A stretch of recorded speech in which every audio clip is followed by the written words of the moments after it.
Welcome to Perusing's Appraisers on Purpose podcast. Our podcast showcases inspiring appraisers and professionals from the industry who are leaders in their field. How did they get to where they are? What have they learned along the way? What can we learn from them? Your host is real estate investor, entrepreneur, and appraiser, Michael Hobbs. Hey, welcome friends. Thanks for joining us for another exciting, engaging, and informative episode of Perusing's Appraisers on Purpose podcast. I'm your host, Michael Hobbs, and I'm excited to have another phenomenal story from a peer. But before we do that, gotta ask for your help. You can do what only you can do, and that is, would you believe that a majority of you all listen and enjoy this so much, but haven't actually subscribed? When you just click or pound that subscribe button, man, you send a strong signal that continues to carry the wave of this podcast out to others who really enjoy, learn, and share so much from it. So thanks for doing what only you can do and hitting that subscribe button. And of course, you're going to like this episode, so you can just like it now before Baker says the first thing. With that, Baker, thanks for joining us. Thank you. Appreciate you being here, man. Everybody wants to know, were you born this way, or how'd you get into the appraisal and valuation profession? I would say I was born this way and that this is the kind of work I like to do, but I very much got into appraising on accident. Oh, wow. Okay. Did some car accident and the person that hit you turned out that they were an appraiser, or what happened? No. So I was originally a sociologist, and I did a bunch of other jobs. I've worked in the restaurant industry. I got into ag for a little while, which I'll get to later. But I went back to school originally intending to get into be a financial analyst, eventually get my CFA. Yeah. I was working for my father, who became an investor after quitting from a long career in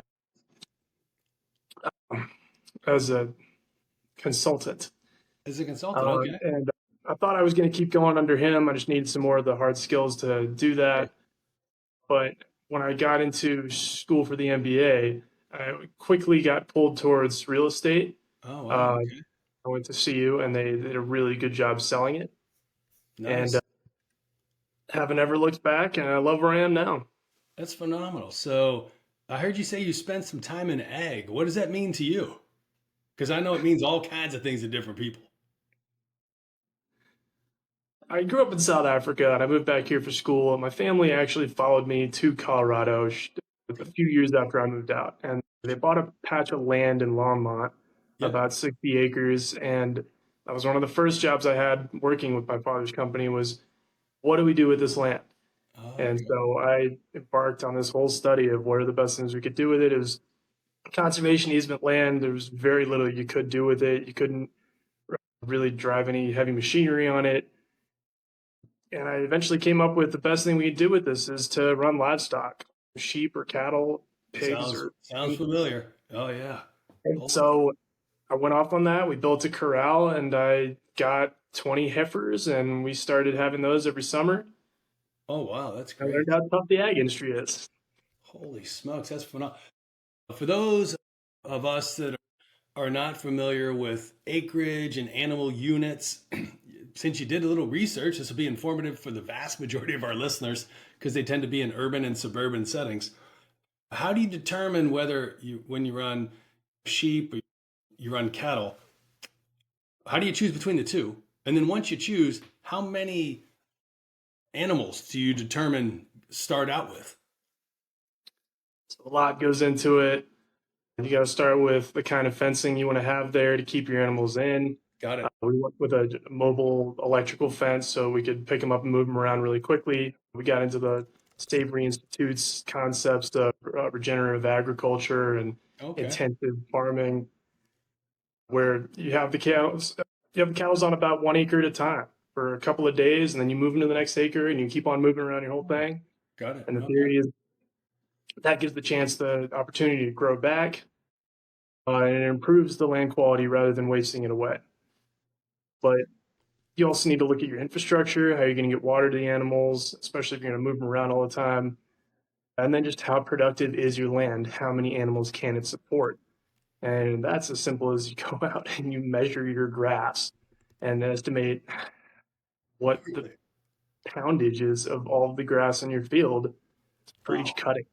No way. Yeah, Oh, cool. I wouldn't have known that.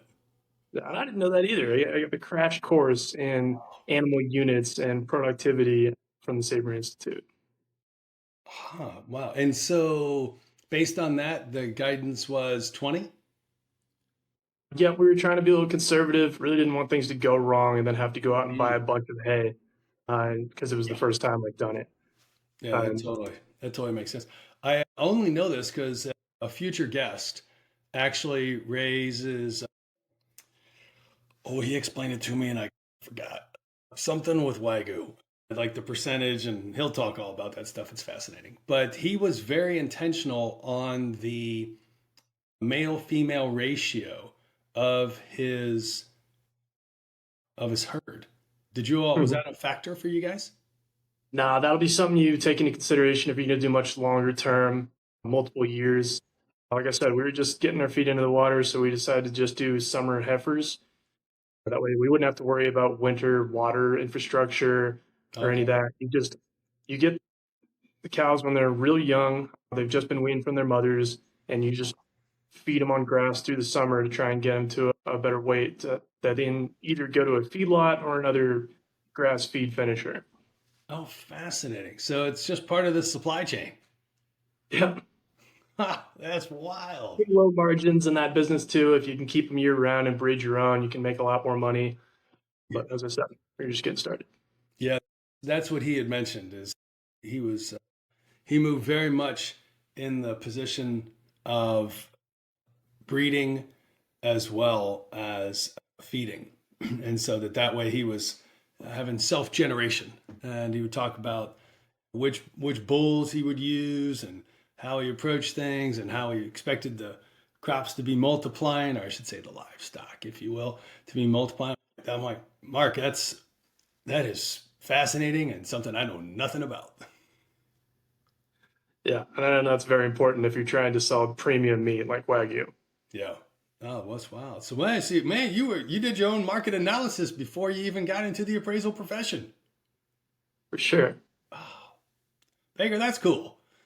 Some of the people obviously that listen, they're like, of course, Michael, that's just what you do when you're in an ag environment. my my dad grew up on a farm, and I spent a lot of weekends down there growing up. So I actually very much understand the whole idea of when you if you're buying and selling from that standpoint for the opportunity to create cattle that ultimately get to the tables of the citizens, it definitely has a huge factor. Spring and then exiting before winter. Do you keep them through the time, and then do you listen to the crop reports? You listen to the back then. Listen to every lunchtime was quiet because you listened to the radio report for what were the most recent crop prices and what were the futures. It was something as a kid I didn't really understand. Now I look back on it and I'm like, wow, there's so much more science that went into that versus just having to get up in the morning and go out and feed the animals.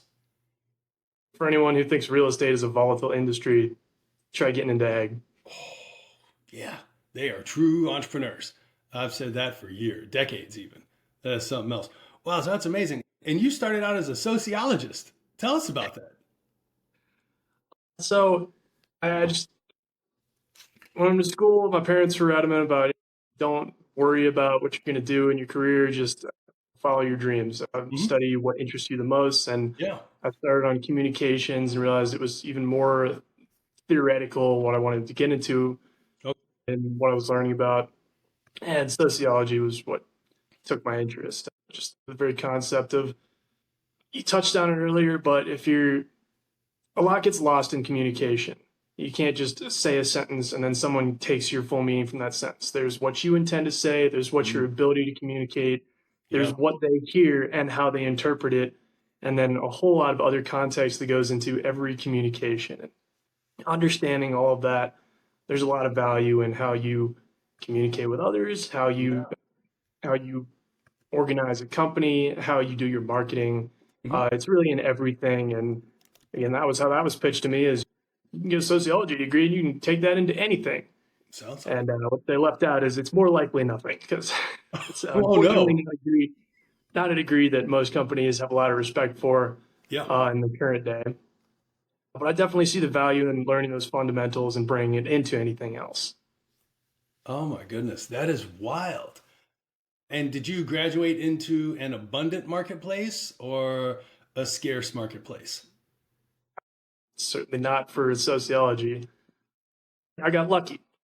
Again, here, I was Okay. born lucky. So I took that degree and went straight to working with my father, who was just getting started in his own investment company. And so I got Oh, to learn a wow. lot on the ropes of just setting up a company Mhm. and then getting into it was investing and consulting for a lot of early stage startups where they're focused on renewable energy and sustainability technologies. Oh, okay. Fascinating. Was that driven by the fact you all were in Colorado? Uh, I don't know about that. I think that Okay. came more from his history. He did some really interesting thing with energy capture from chicken coops back when he was in college in the 80s. And then he got to work on a couple of renewable energy, green technologies while he was a consultant. And he always Yeah. wanted to go and revisit that. So that's where he made his investment thesis. Fascinating. I have seen chicken coops. I have no idea.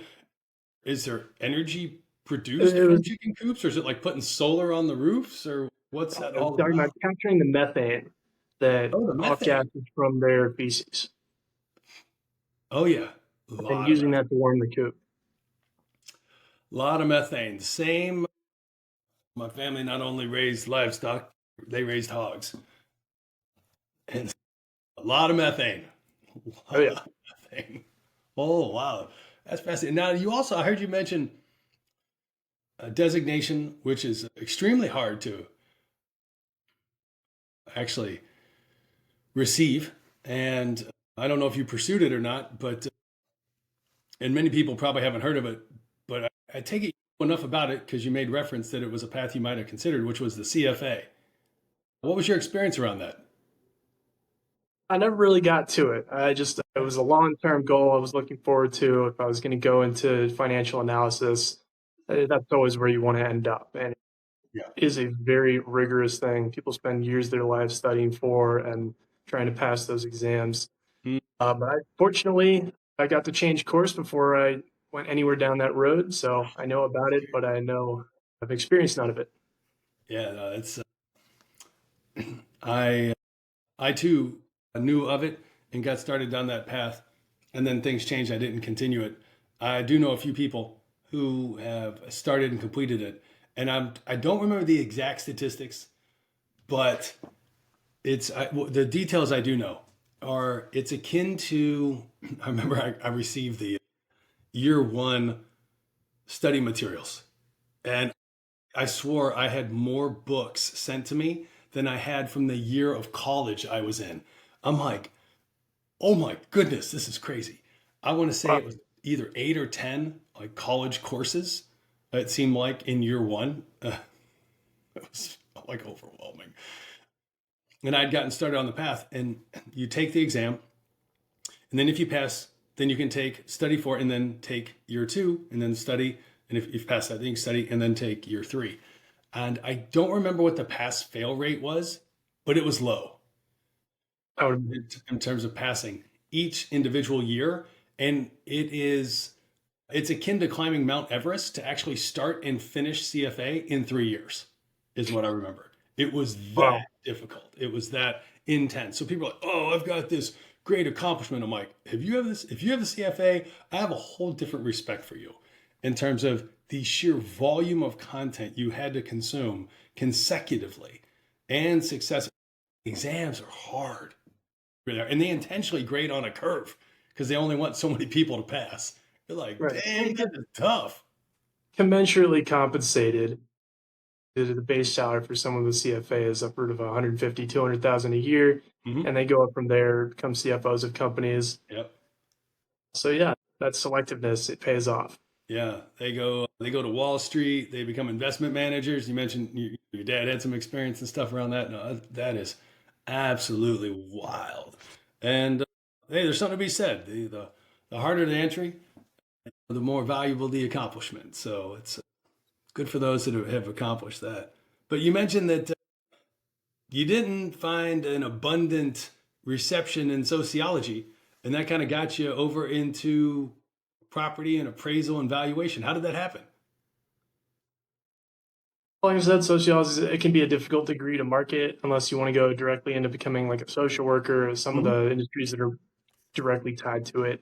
Yeah. But that's not the path I took at all. I was working under an investor, learning the ropes of financial analysis, Mm. and thinking that's where I wanted to go. I went back to school and just they immediately pulled me aside and said, "Hey, check out real estate." And Really? so Check out I real got my estate. MBA. The focus was in finance and real estate. Okay. And then it was just a matter of having really good professors and really good classmates and Oh, wow. being quickly convinced that this is an industry I would love to spend more time in. Huh. That's wild. Huh. And So to you top off mentioned that that, you, I'm sorry, go ahead. Go ahead. I mean, what I always thought would be really useful, and I've learned that it is having that agriculture background gave me a deeper perspective about how to think about land and land valuation. It was a big part of how I pitched myself when I joined this company, NBC, is that I can look at land valuation from a lot of different perspectives that most typical appraisers don't think of. All those different agriculture things, animal units, carrying capacity. mhm. Uh, but it goes a long way because the ag is usually the lowest value, highest and best use for a parcel of land. If you can put anything else on it, its value is going to go up. But if you can Mhm. start from a base like that, you've got a great stepwise way of analyzing how each piece adds value to it. Wow. That's phenomenal. And you mentioned that you were attending a CU and you were getting a master's there. You might actually be our first Perusing's guest getting their MBA at CU. Congratulations on claiming that honor. I thought you were going to say the first one with an MBA. I was like, I find that hard to believe. Nah, we've had a few others with MBAs, but there's a lot of firsts over this podcast over the seasons. It's been in our second, our second big set of second. What's the word I'm looking for? Not, I was going to say decade. That's the wrong terminology, but our is we're what are in season 12, 13, 14. It's just been amazing. So many guests, so many experiences over the years, and yet your feedback or the invitation, if you will, because you were in that program, is what ultimately got you towards the valuation profession. Yeah, it wasn't even in the school. CU, when I was there, didn't have an appraisal program. There were no appraisal classes directly. We were just learning Really? about real estate in general, real estate investment, Yeah. reading that the real estate game book by Parvu that everyone reads. And then I Wait. graduated Not right. everybody knows that book. You should say what you Everyone, remember about it. it really just it's the highest level, top look into real estate. How do you do the back of envelope calculations, and then how to consider each different real estate type? If you've never done anything in real estate before, it's called the real estate game, and I can't remember his full name, Yeah. Mr. Parvu. Invaluable book to read, but that was the first book they gave us when I started at CU. They actually gave you the book when you got there. I No, love they that. make you buy it. No one gives you the book. Oh, they No, made it. So it's by William J. Pourview. It's what it looks like the word poor, like not rich versus poor, and then yeah, VU, VU. So POORVU. You know what? You were the first person in nearly 15 episodes. I'm sorry, 15 seasons to mention that book. That is fascinating, and no, maybe that's some of our listeners promising. are going to pick that baby up. I would hope so. Yeah, that's amazing stuff. And so they recommend this book. You actually read it, I assume. I don't know. Were there cliff notes back then? I read it as fast as I could. Doing the MBA, you're also reading a lot of stuff really fast. Oh yeah. The brain drinking from a fire hose gets passed out every other day. Oh. And I remember where you were at. It was how did I eventually get into appraising?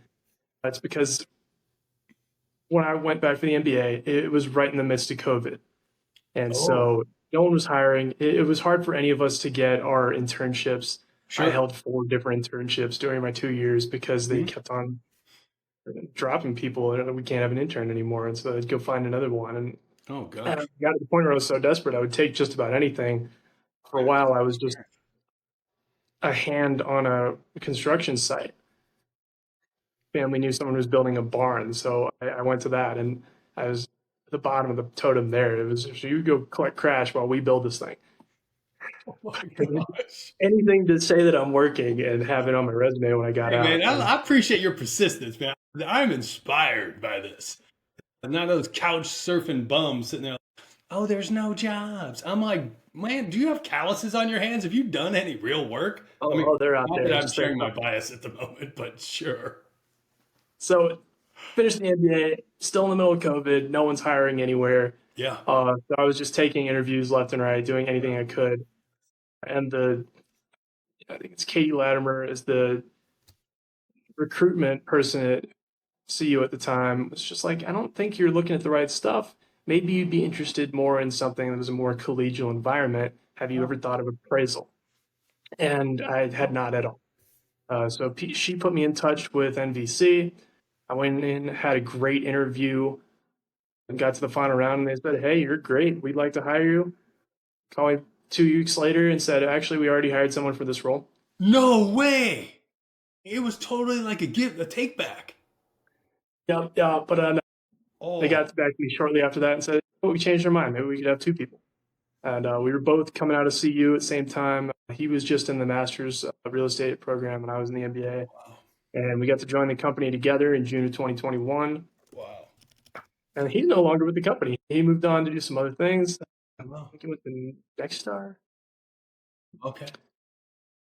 But I've stuck through and found that appraising is exactly what fits my work type. Yeah. I, Wow. I love the type of analysis. We're trying to it's building a puzzle every day, Hmm. and I like the workflow where there's not really a lot of consistency to it. There's some weeks where I'm in every single day of the week for 10 to 12 hours. Yeah. And there's other weeks where I take 2 or 3 days to go snowboarding and really enjoy my free time. So That sounds terrible. I feel so bad for you. Like I mean, oh my gosh, like I have nothing else to do. I guess I have to go snowboarding. yeah, and if I, you have a typical 9 to 5, you gotta only snowboard on the weekends, which has become a real hell these days. So if you got a job that has the flexibility to let you take a Thursday off whenever you feel like it, yeah, that's paradise. oh my gosh. I This so connects because over the holiday season, I was getting a chance to catch up with my nieces, and although they don't go to CU, they go to DU, and they do build their course schedules all around the mountain and on the mountain. So I was like, "How's your classes?" They're like, "Let me tell you about the schedule because the schedule matters more when you're going to Denver." The grades are important too, and taking the right classes. I'm like, what are you thinking about doing when you graduate? They're like, that's still a long ways away. We're still in ski season.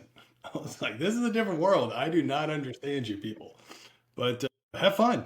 It sounds like a great way to go as a junior and or senior. I can't remember.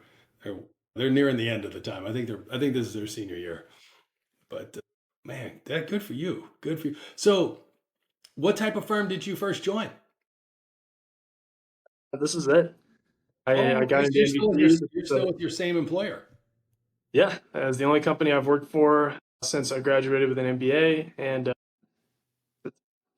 when I joined, one of the things I noticed is there are a lot of people who've been with this company for 20, 30 years. That's impressive. I would say it's about half and half between the people who've been here for well over a decade and those who are coming and going more frequently in the start of their careers. And I saw it as a sign that this is a place that would be good to work because so many Yeah, people have stuck around. that's impressive. Longevity goes a long way, and I find generally speaks to the culture, whatever the culture may be. But it sounds like that's one that also fits for you because you're still there. Indeed. Yeah, I love that. So, how long ago? When did you first join the firm? I was 2021. 2021. All right, so I'm coming up on a half decade now. And when you first joined, after they told you that they had a position, and then they said they didn't have a position, and they're like, for you, maybe we have a position. And so you get to join. And what was it like when you first got there? Because a number of people have gotten in the industry in the last half decade, but a lot of people who are part of our listenership have been around for quite a while, and they have no idea what it's like to be younger like you in the industry. The company, it's changed a little bit how it's onboarded people since I started. It used to be a little bit more a longer process than it is now. When I joined, they had you spend 6 months in research. So you're just putting together the market research reports, Mhm. market area, market analysis, economic Okay. demo reports, and working with the appraisers on those sections. Got it. And that's before you ever touch an appraisal on your own. Okay. These days, they've really fast tracked it. People spend about a month, 2 months doing that. And then Really? they start getting some, some fake appraisals to work on to show them how it's done. And then they Everybody start loves getting fake more appraisals. I mean, enthusiastic come in year on. one. It's you got fake news and fake appraisals. That's even better, Baker. So after 6 months of that, you really start getting thirsty. You get out there and actually Yeah. do some real work. Yep, that makes sense. But again, tragedy strikes. That was 2023. The whole industry crashed, and no one was ordering appraisals on anything. Oh. So my first year of appraising, I made probably half what I made in my first 6 months of just writing research. Ooh, that's And it was a pretty hard environment. There were a lot of other people, younger appraisers who just joined who crashed out, couldn't take it. I had to get an extra job on the how do you side put for a food little on the while. table? Like you said, if you're literally earning half of what you did when you were just researching, what a fundamental challenge. I mean, were you able to work some construction on the side? Or, I mean, were you doing DoorDash? How are you paying the bills? No, there was still some more work on that ag job, so I would go back, take care of the family farm. I Okay. got a certification to be a poison applicator to deal with our pests. What did you, And wait a minute, I never heard of that. What was that? a restricted use poisons. You have to get a license if you want to go out and treat for pests such as prairie dogs, insects, invasive species. So I went out and got that certification so I could do that on the side and keep my appraisal job. So, what do you do when you have that certification? It just allows you to purchase and apply restricted use poison. Okay. If you're treating prairie dogs, they come in different forms of pellets, and Hmm. you go around and put the pellets down the holes and bury the holes. Knew nothing about this stuff. This is wild. All right. So, you too can have a license for poison. So, here you are. You mentioned that when you had started, it was 6 months of research, but given that you'd already done, sounds like you had some good experience in market research. Was that easy for you, or did you still find it quite challenging and ultimately good learning experience? Fortunately, I had the right mentorship of the company to learn why it wouldn't be easy, because you can Mm. fall into a pattern of writing these research reports, and it can be pretty easy and even a little mind-numbing at times. But if I would hand one in to the right or wrong appraiser, they would come back with a lot of comments about how this isn't the kind of quality of work that would sit in a real appraisal. And here's all the things you need to do to improve it. Oh, wow. And an interesting instance where I got a lot of feedback on one of them, and the head of Mhm. research even tried to step in and stand up for me on that. He was telling the appraiser he was being too harsh, and I said, "No, this is good. I'm here to learn. Yeah, Let me know what I can do better, and so got I it. can improve on it." And then I went and talked to him, learned a lot about how I could do better there. And it's just the way you approach a situation. Yeah. Is it going to hurt you? Or can you learn from it? What, in that case, when you talk about doing research, was it research that was part of the market analysis that went into the front part of an individual appraisal assignment, or were you more doing research that was internal for the firm? Oh no, it's the market analysis section. So you get Okay, your market area and then your smaller neighborhood. Got sure. weird terms from here. Most people call the market area the larger spot. That's the Yeah. smaller one here. Neither here nor there. But you do those two components, and you go out and get your actual market research. Mhm. What are the typical rents, sale prices for the property type that this appraisal is going to be focused on? Got it. Oh, okay. And then that assignment in particular, was it because it was a property type or was it because it was a particular geography that produced so much feedback and growth opportunity for you? I would love to say that, but I'm sure it was just the appraiser. It probably was. Without naming the appraiser, what type of feedback did you receive? Because this is helpful as we think about how new talent like you coming in the industry can be groomed and developed. Of course, and it's the same things that I'll give in my feedback is don't make generalizations. Can't be so high level that the things you're saying are meaningless. And you need to have direct evidence to back up what you're saying. You need to have looked in the market, found something you can cite and say, here's the piece of data, here's where it came from, Mm-hmm. and here's what it means. And it was just getting me to refine the stuff I put in these reports so they weren't just talking over it at a high level. They actually were pointing to something concrete. Got it. That's always helpful. It can be very difficult to draw conclusions on vast generalities that have any real support and credibility. That's wild. So, did you find that having the 6 months of market research was ultimately good, or were you more in the camp of the way things had changed that maybe it should be shorter? That was absolutely good for me. Yeah. There was a lot more I learned just about basic report writing skills.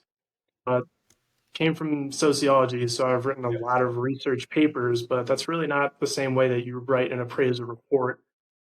You need to, it's just a matter of identifying who your audience is and how they're prepared to listen to you. On what I came from was a little bit different, and there's different mistakes that you're not supposed to make. Mm. And I got to really refine that and learn through trial and error what flies and what doesn't. Yeah, that makes some sense. So you meant, as you said, after a while, you're doing the market research. You have that kind of itching to get out and beyond it.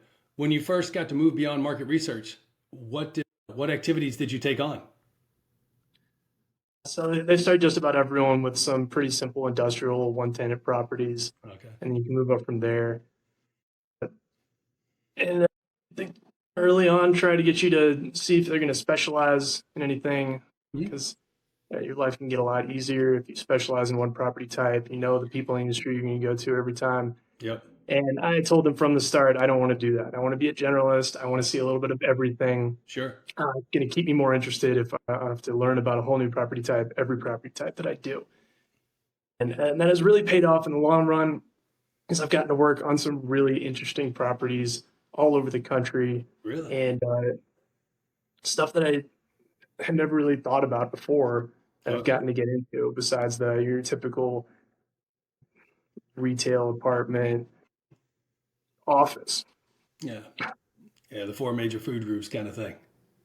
Yeah. And since you are in Colorado and you've stayed there during your time with the firm, when you move beyond market analysis and start getting into assignments, did you only work on properties in and around the Denver metro? Fortunately, no. Oh, I would say it's about 50-50 my work in Colorado versus anywhere else in the country. And I've even done a couple of jobs in Canada. really? Unfortunately, I didn't get to visit Oh, that's those. fascinating. But yeah, I've worked in, I think, 11 different states in my 4 years of doing appraisals from Florida, Colorado to Texas to the whole West Coast. Wow. Holy cow. Now, did you go to Canada? I didn't get to go to the Canada ones. We got to waive the site visits and have someone else do it for us there. Wow, We'll that's be amazing. worried about that. Huh. I thought you were gonna, because I was gonna ask what's it like to go across the border from the standpoint of do you have to like have like special paperwork or you gotta have like a special handshake because you're going to doing work in another country, but I guess we can't talk about that. But you mentioned by choosing to be a generalist, that offered you an opportunity to work on assignments and even take on some things you never even thought about. Tell us a little about that. What was the first out of the box type of assignment, meaning it wasn't your standard apartment building or little retail strip or office, little small office or industrial? 80% of all businesses fail within 5 years, according to the US Census Bureau. With so many roles and responsibilities that must be managed and have nothing to do with appraisal reports, is it any surprise that it's hard to keep up? Much less having a sense of peace, stability, and profitability that comes from growing your business? Given all of this, you might already be thinking about exiting your business one day. Don't miss the limited opportunity to work with Michael, a real estate expert and professional coach. He has worked with more than 300 owners and entrepreneurs to find their highest and best use by solving problems that reach their most important goals. Compress decades of learning into days by working with Michael.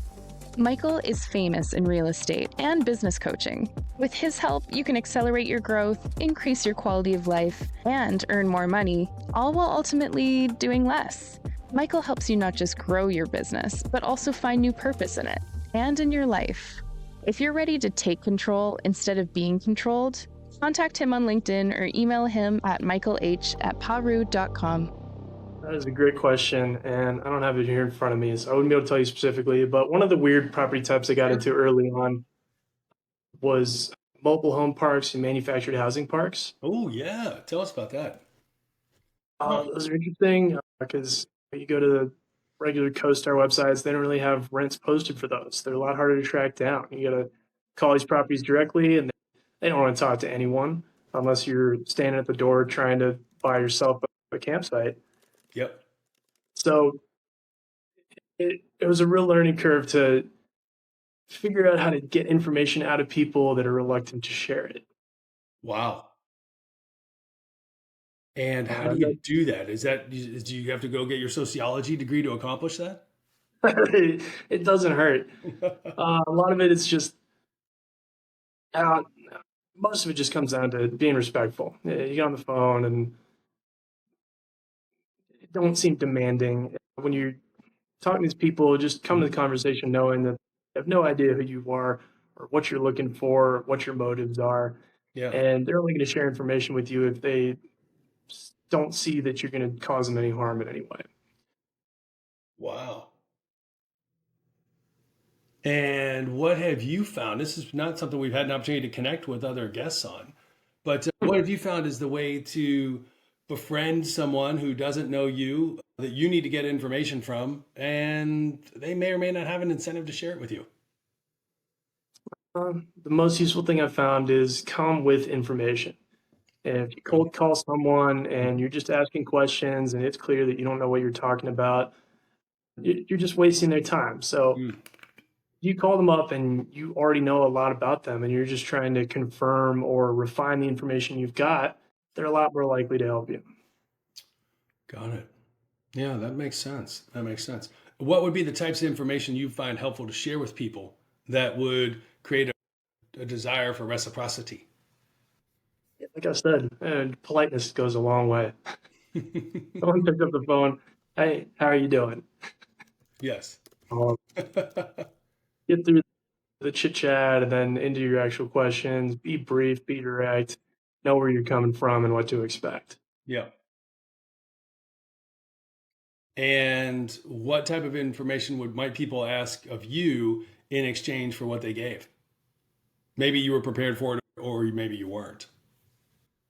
Sometimes it's pretty rare in my experience that they're really trying to get information back from me.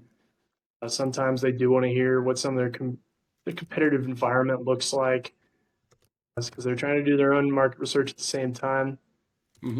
I get that a lot when I'm trying to look for cap rates. So that's an industry. Everyone in the industry is trying to confirm what the cap rates are in a given market at any given time. So it's always moving. That's very typical request, the whole cap rates conversation, which in and of itself is humorous, because if people don't develop their income approach the same way, the cap rates can have notable difference. Yeah. Who knows which cap rate you're looking for? Is it pro forma? Is it in place? And Yeah. really got to dig into it. Wow. And so what were some of the uniqueness dealing in the mobile home and manufactured space? A lot of people, we've had no one on previously that have talked about that. So it's very interesting for you to bring that up. It's a great question. And if you're dealing with those properties, they're really more than anything, that's a land property because the tenants, 90% of them or something, own their home that they move onto a pad site and they pay rent on that pad site. And these properties, they'll have park owned homes that are also collecting rent on the improvements, but generally it's pad rent and that goes into calculating NOI and you're capping that. And these properties have incredibly low cap rates, like 2s and 3s, even when everything else was jumping up into the 7s. Yeah. And there's a lot of stabilization that goes into them. So when they're always projecting massive rent growth beyond what you would ever see in an apartment in a perpetuity, like 5 to 10% per year. And we always are laughing at them, but then somehow they're achieving it in a lot of these places. And I don't know what the value proposition is for the people who actually live in these things because it just seems like massive rent increases every year. Mm-hmm. Sure does. I've never lived in one.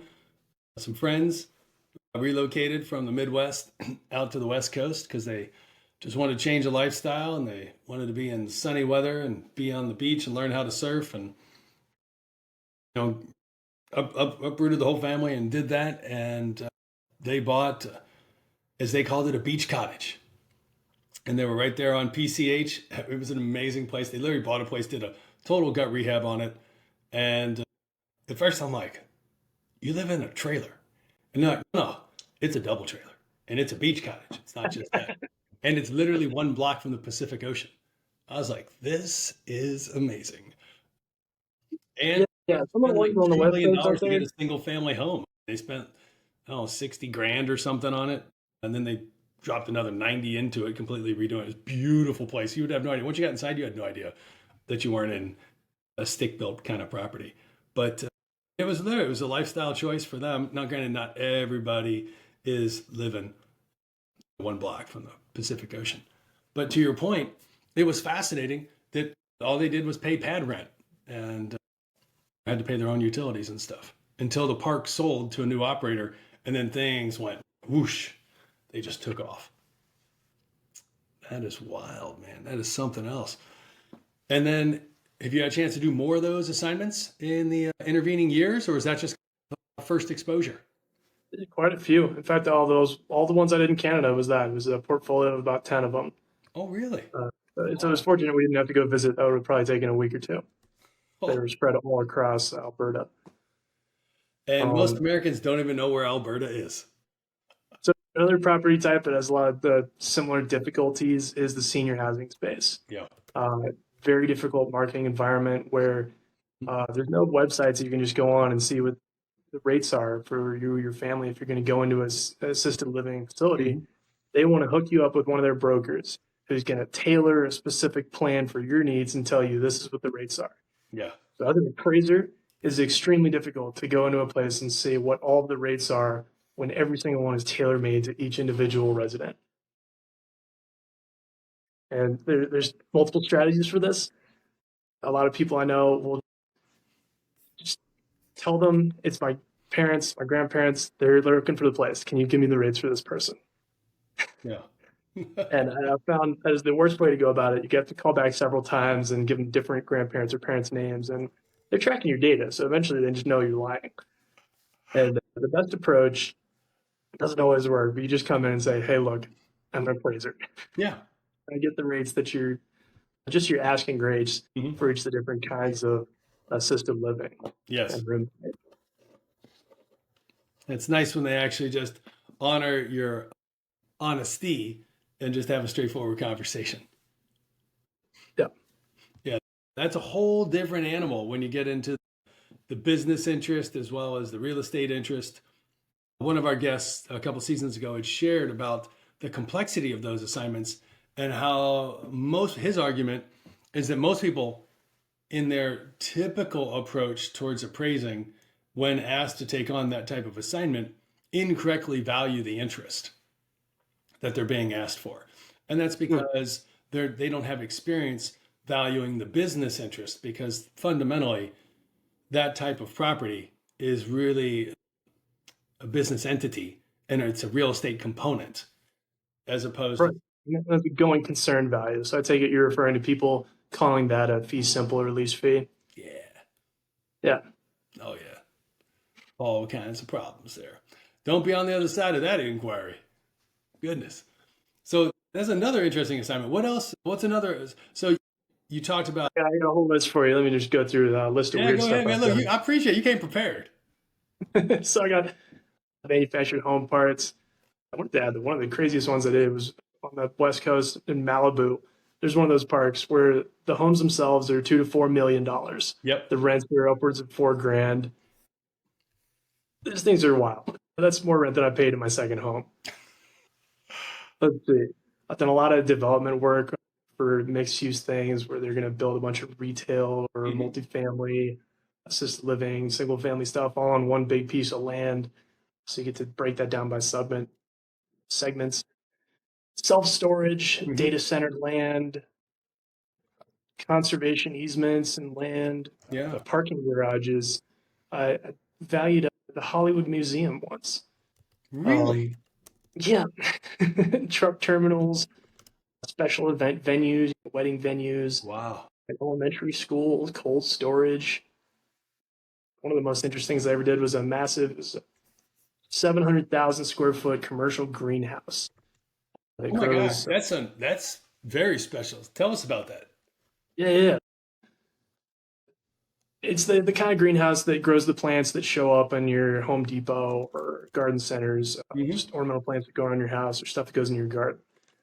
These things get grown in massive warehouses, and there's really only a handful of them around the country. So finding comps for this was especially hard. We're here in Colorado, and I was able to turn up one other comp that was even remotely near this size. Okay. And I found in the first time in my experience a good use for AI in hunting for comps. Really? And Say I more. pulled up, I think it was ChatGPT and Grok and maybe the other one, and just said, find me sales of massive commercial greenhouses. And this is the sort of thing that doesn't show up in CoStar, or if it does, it's really not what you're actually looking for. It's small personal greenhouses or the actual garden centers. But the AI was able to pinpoint a couple of these actual sales from across the country. For this assignment in Colorado, I had comps from New York, Georgia, California, and New Mexico. That's amazing. But my qualm with AI is you can't really trust what's coming from it. But that's not what you're doing here. It's just pointing you where you need to look harder. And then you're getting all the data from the first level source yourself. So it's all trustworthy data. Yeah. The AI just saved you probably weeks of time trying to dig it up. Jeez. And so a number of our listeners are not as far advanced as you were on this assignment using AI. What type of prompt did you give Grok or GPT to go out and hustle for you? Like I said, this is the basic minimum level of advancement when it comes to that. The great thing about AI is you can tailor your prompts as you go. So I just said, hey, find me greenhouse sales. And then what I didn't like about that, I got more specific. Find me greenhouse sales over this size. And then, make sure they're commercial operations. Wow. Make sure they're not all marijuana greenhouses, because it gave me a ton of those. Yeah, that's different. And eventually I got it down specific enough to what I actually wanted. Man, that's phenomenal. And did that take like weeks or days? How much time did it take using AI, artificial intelligence, and some of these tools to support you? If I had tried to do that by myself, just looking in public records, it would have taken weeks or a month probably. Wow. It took hours. Wow, that's amazing. 1 hour to do the prompt and then look at all the things it gave me and then figure out that I had enough to actually write up a good comp set.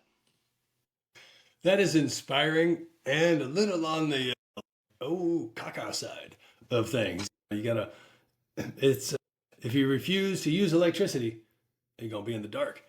Same way with AI. It's, you can avoid it, but as we've heard from so many different people, those that use AI will replace those who don't. So good for you, man. That is really impressive.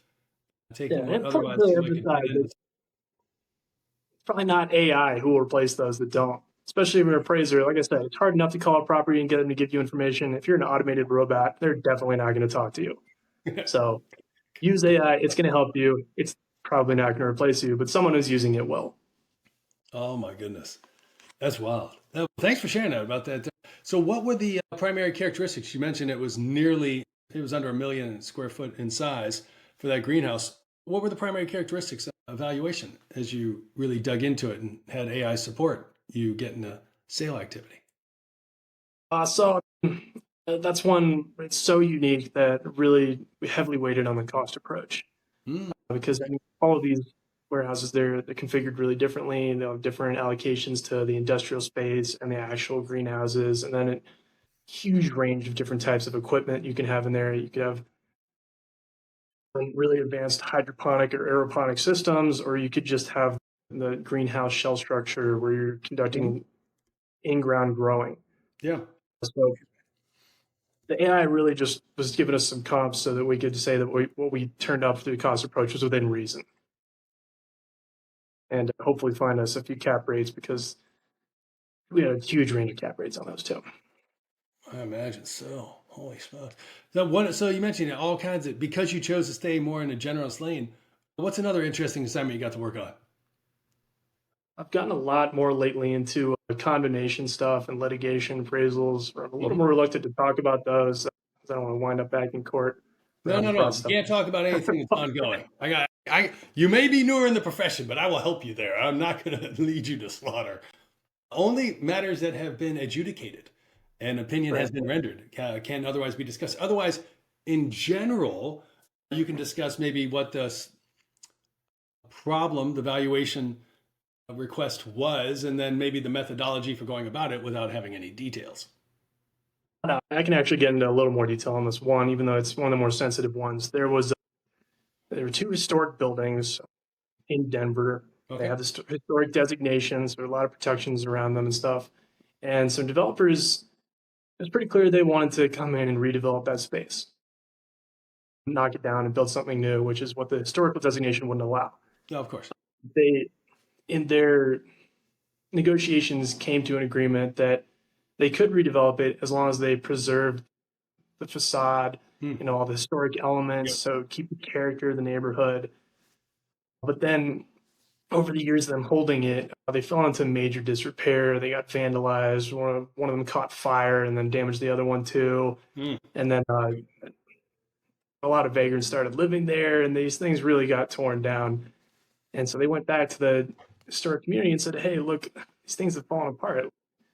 Can we just knock them down now and build something that's useful to the community? And then they got accused of having caused all of that on their own, and it really spiraled out of control. Oh, wow. And so they hired us to come in and appraise the thing to make the case that with all the damage that's been done and the extra costs that would go into preserving this thing as it is, yes, is it in any way financially feasible to do that? Or is this thing just going to sit here being a blight on the neighborhood because we can't improve it to what you want? So it's just going to keep on getting more and more burnt and gross. Oof. And so we had a several-pronged appraisal where we showed the scenarios of here's what you wanted them to build, and here's a scenario for that one and that one. And then if you knocked all 3 down and built one large apartment building in the back, what would that look like? And so we got to compare all the scenarios, show the feasibility, and work to what your actual highest and best use is. And I think that they eventually were allowed to go through with it. Oh, wow. That's nice to know that people value the work that you do, as opposed to just experience it as a check the box kind of thing. It's definitely one of my first jobs where I got to really see the consequences of what I've done, as opposed to just handing an evaluation and then never hearing about it again. No, I personally love those kind of feasibility assignments because you really do, it really relies on highest and best use. It's the foundation of all the work that we do, but it really makes a difference there when you have to analyze all of the possibilities, not just the likely ones. That is something else. What's one more? We'll take time for one more before we begin to wrap up. All right, I'll give you probably the most fun I've ever had. is valuing ski resort land for Oh, development. that sounds like fun. So, Tell me you got to do it during ski season. Of course. Now we're talking. the Now, first time that did you I have to ski all the slopes or just the black and blue? yeah, I haven't got to appraise any actual ski resorts yet, but there's people in my firm who specialize in that, and they are well-known experts at it that I get to learn under. All my experience so far has been either residential land or retail centers in the area, Okay. which I will gladly take the opportunity to drive out early, do my whole ski day, and then do the appraisal. Love the first it. one I got, the first one I got was in Steamboat Springs. I scheduled the appraisal for 8 a.m. So I woke up at 3 a.m., got there, Gosh, did the appraisal walkthrough, and then spent the rest of the day skiing. that was totally worth it. Oh my God. And did you Oh, drive back that night or did you ski for another day? I drove back that night. Oh, But I've man. got to do the same thing at Grandview Ranch, at Purgatory Resort. Nice. A few things that took me around. Winter Park was my favorite resort. For those of you uninformed individuals that don't do snow lifestyle, those are some nice names they get to go visit. You would be so fortunate to have an opportunity to get to jump on those slopes. That is great stuff. That is great stuff. Well, man, Baker, I'm excited that there are people like you in the industry and bringing the perspective that you have, as well as the approach that you're taking and sharing that. It really means a lot. And we get to see the world through your eyes, which are ones that we would know otherwise have access to. So I really appreciate that. But I'm very interested to know, given everything that you've seen and you've experienced and you've been exposed to, what are you optimistic about or looking forward to over the next 3 to 5 years? One thing it's been weighing on my mind a lot, touched on it earlier, is the fear about AI breaking into the profession. Yeah. I'm of the belief that appraisal is a lot more guarded from that than a lot of other professions that fear it. Okay. Tax, accounting, even financial analysis Mhm. are things that a machine learning can really accomplish on its own. But appraisal, there is always going to be that interpersonal element where you need to talk information out of real live people that AI is never going to have the success in. And so that can provide a level of job security for appraisers that a lot of other industries that deal with financial analysis like we do aren't going to have as much. And that gives me a lot of comfort. I love that. That's fantastic. Baker, I really appreciate you joining us, man. This is fantastic. It's a wonderful addition to our 2026 episodes and getting to hear about tying together skiing, ski slopes where you're snowboarding and getting to do assignments, and then having a wide range of property types you've been exposed to and how that continues to broaden and deepen your knowledge really is informative. I have learned a little bit here, which is one of the things I always love about the podcast, and I trust our guests have as well. Thank you. It's been a pleasure to be here. Man, it's a pleasure. Friends, as I told you, if you hadn't done it at the beginning, you definitely like it by the end. So definitely hit that like button and continue to be generous as you are.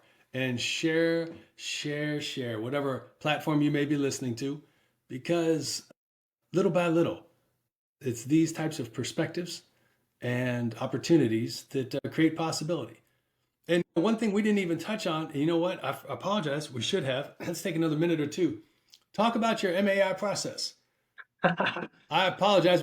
I made a note here. I was like, that was fascinating, and we didn't even touch on it. So let's just take a few extra minutes and share a little bit about how you got through that, because I know I came away inspired, and I already had completed it. All right. Again, huge benefit to being at the company I'm at, because as soon as I got my certified general, I was talking to other people more advanced in the company. There was one wonderkind here named John Galgano who got his in record time. It took him about 1 year from certified general to get in the MAI. And I went and talked to him about it, and he just immediately pitched me on, go get it as soon as you can. If you're not, you're leaving money on the table. It's something you're going to want to do eventually in your career, so why wait another minute? And I took that to heart, and I was trying to beat his record, but unfortunately the scheduling didn't work out. Oh, darn scheduling getting in the way of you beating the record. Didn't realize you got to schedule those capstone classes pretty far out. Yeah. But either way, I got right into it, got mine in about 2 years. And the fun part of the story is that capstone course. I had booked off about a month of time in 2025 to take care of that, where I wasn't going to do any appraisals. I was just going to focus on that. Okay. And almost conspiratorially, the company signed me up for this massive 190 skilled nursing facility property portfolio in Colorado. Jeez, 190 properties? And I would be responsible for half of that. Mm. They're very shortened appraisals. It's just the cost approach, and it's an update. So it's really just go there, see what's changed since 4 years ago. It's not as You still got to intense. go visit 90 properties all around the state. I've joked a lot that in the past 2 months, I visited more of Colorado than I've seen in the last 16 years of living here. Oh, wow. But problem was that was very time intensive. Gosh.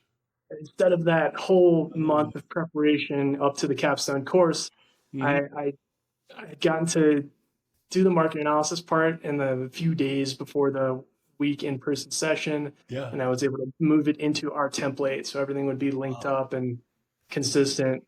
But I really had to write the whole report in the week, which is heavily suggested you don't do. Yeah. I know that feeling. I'm with you on that. And that was really useful for me because it meant they talked to a lot of the people who are doing it. And a very common approach is you write the appraisal and then you go into the week learning session and you learn how to add in the higher advanced techniques that they teach there. Okay. But I didn't have the chance to do that. So I had to do everything based only on how I was learning those techniques. Mhm. And that actually served to guide me towards the value better than any preconceptions that I might have brought to it. Yeah. And I've found that to be hugely useful. Yeah, I did too. And so I appreciate it. the peak of the story is Yeah. get through the whole week in-person thing, and you've got the weekend to finish it out. I did a straight 30-hour marathon session, just consecutive, 6 a.m. on Friday to 12 noon Sunday when you're supposed to turn it in. Ooh. And my office had a water main break, so no one else was in the office. The bathrooms didn't work. You know, it was crunch for time, so I was like, every time I'd go to the bathroom, I have to sprint all the way downstairs, get into my car, drive to the place, and then drive back and sprint back to my office. I can't waste a second of time, and that turned out to be true because I was able to finish the last edit and turn it in seconds before it was due at noon. Oh my goodness. Wow, man, I feel like I'm watching one of those NASCAR races. Holy smokes. That is absolutely wild. Man, congratulations. Congratulations. That is quite an accomplishment. And what an inspiration, too. What an inspiration. Yeah. Man. And like I said, it's a matter of perspective. I went into it saying, hey, this probably wasn't a tactical good choice, but I told the instructor on day one, man, I'm prepared to come in here and fail this thing multiple times. Whatever it takes for me to get this, I'm going to stick it out and get through it. Love that. That is a great approach. That is absolutely a great approach. And then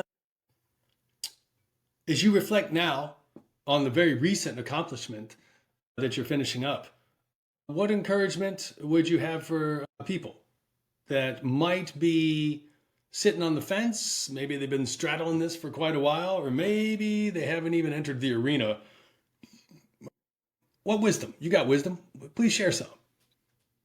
It's the same advice that was given to me. There's no good justification for putting this off. Even if you don't get it on the first try, you'll learn so much going through the process.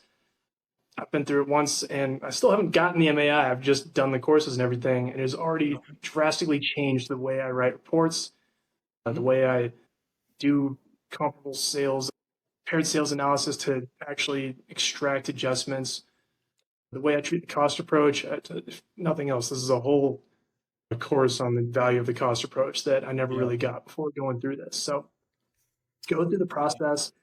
If you don't get anything out of it other than learning, you'll have increased your abilities 100-fold. And then if you stick with it, you'll get through it. And it pays off in the long term. I love it, man. I totally agree. I didn't achieve lights out success like you did, but I was very focused on the process. And I think it took me, 3 years or something. But you accomplish what you set your sights on and you miss everything else. And thanks for sharing that. And thanks that someone took the time to provide that perspective for you, and you listened and you took action on it. Because there's a lot of good, as they say, hearers of the word, but you got to be a doer of the word too. And clearly you did that, whether it was sprinting down the hall or meeting the deadline, right, as it came up upon you. Yeah. Oh my goodness. Baker, man, I appreciate it. Thank you so much for spending some time, sharing some perspective, and giving us some insight into what it's like to be a younger professional in the industry these days. Thank you too. All right. Friends, hey, as we've touched on, this is not possible without you, and we very much appreciate your continued support and your continued feedback. Thanks for sharing this, and until our next episode, hey, have a fantastic season. Thanks for listening to this week's episode of Appraisers, Appraisers on Purpose. We hope you enjoyed learning from the amazing professional paths and achievements of our beloved guests. Before we go, please subscribe on your listening channel, Spotify, LinkedIn, YouTube, and other podcast channels to hear more from appraisers and valuers regarding their life and their work. After you drop a comment below, who is one friend and peer you can generously share this episode with? If you have any suggestions or questions for future episodes, we'd love to hear from you. Just send us a message on LinkedIn and we'll be sure to get back to you. Thanks again for listening, and until we're together again for the next session of Appraisers on Purpose, create the change that you seek.